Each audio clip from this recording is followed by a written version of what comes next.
Fake rumors of Franck Biya Appointment, how Cameroon media sector fails to priority. Hello friends, welcome to Global Issues Info Channel. On this channel, we bring to you updated information on global issues, including migration, conflicts, politics, and much more. If you are passing by this channel for the first time, please subscribe right now and hit the notification icon so that you will be notified on all of our new publications. Our today's video takes us to the rumors of Franck Biya's appointment, why young Cameroonians die fighting for Russia, and the Cameroon media sector fails to rise to expectation. Stay tuned.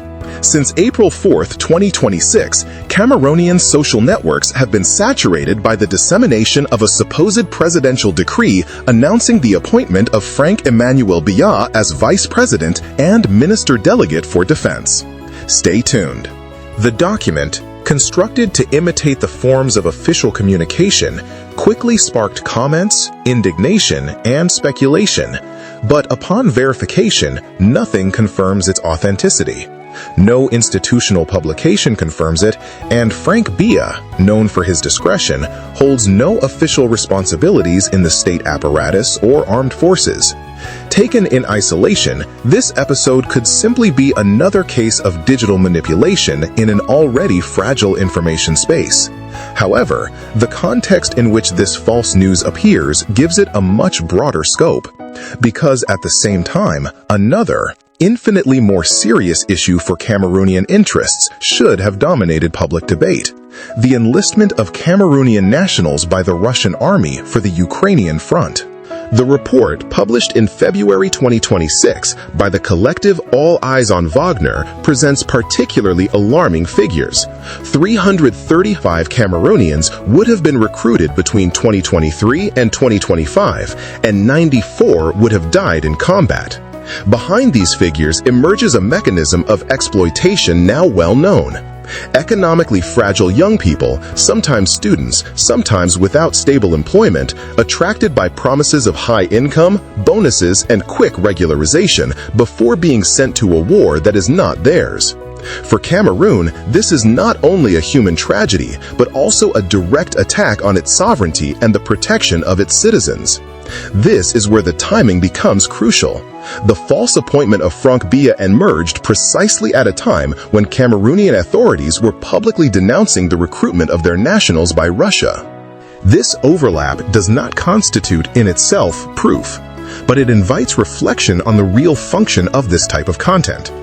In contemporary information wars, an effective hoax is not only meant to deceive, it also serves to divert, to blur priorities, to shift the center of gravity of public debate.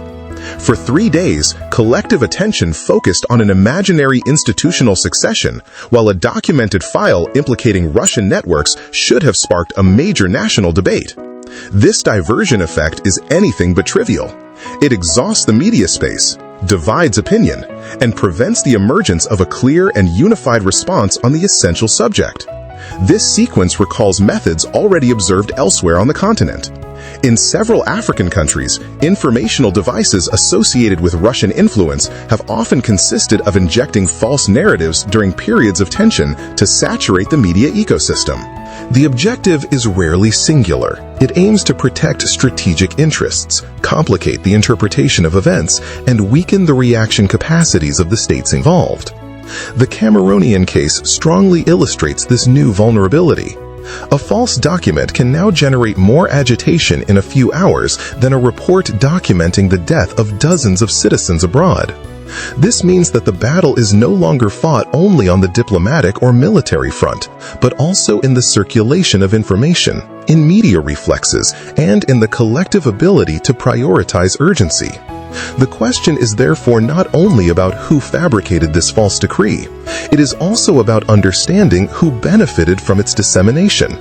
Because when a spectacular rumor emerges at the exact moment when a heavy scandal threatens to break out, one must look beyond the rumors itself.